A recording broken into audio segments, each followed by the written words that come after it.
Section 2, A Light in the Community. Chapter 4, Far-Reaching Influence of the Home.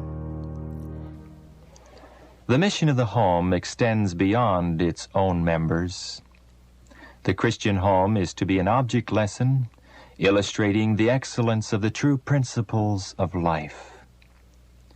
Such an illustration will be a power for good in the world. As the youth go out from such a home, the lessons they have learned are imparted.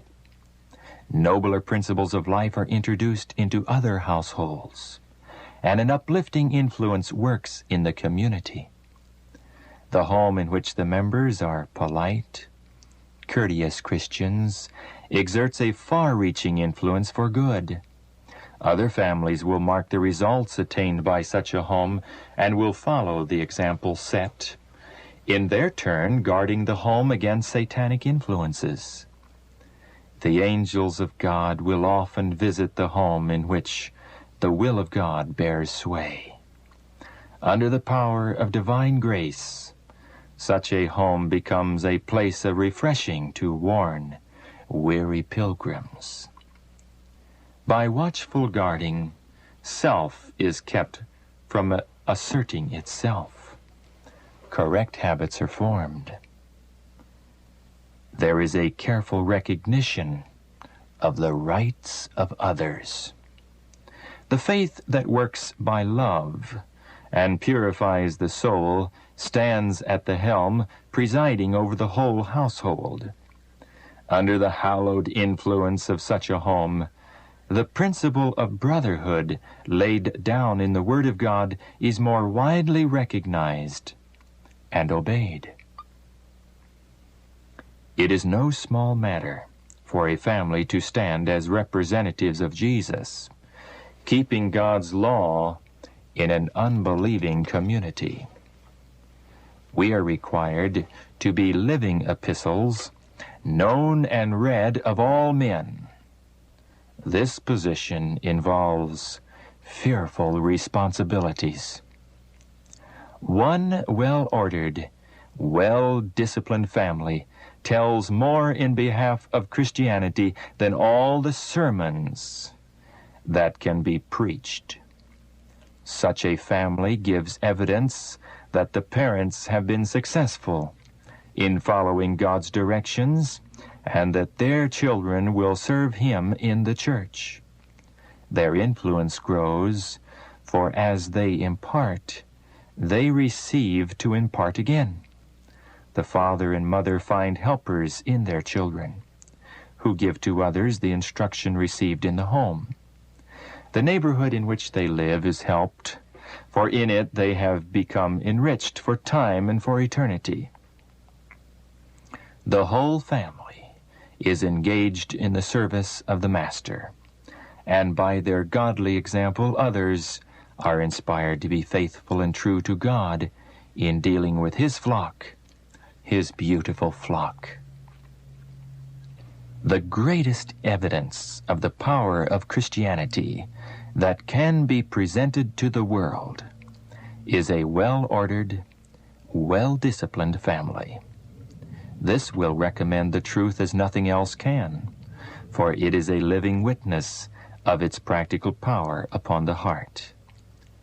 The best test of the Christianity of a home is the type of character begotten by its influence.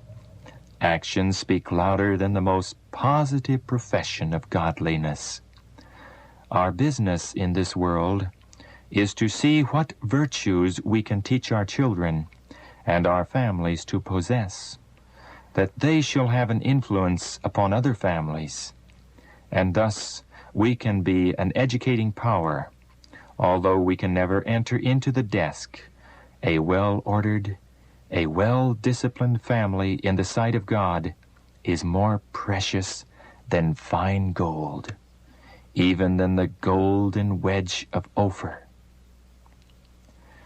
Our time here is short.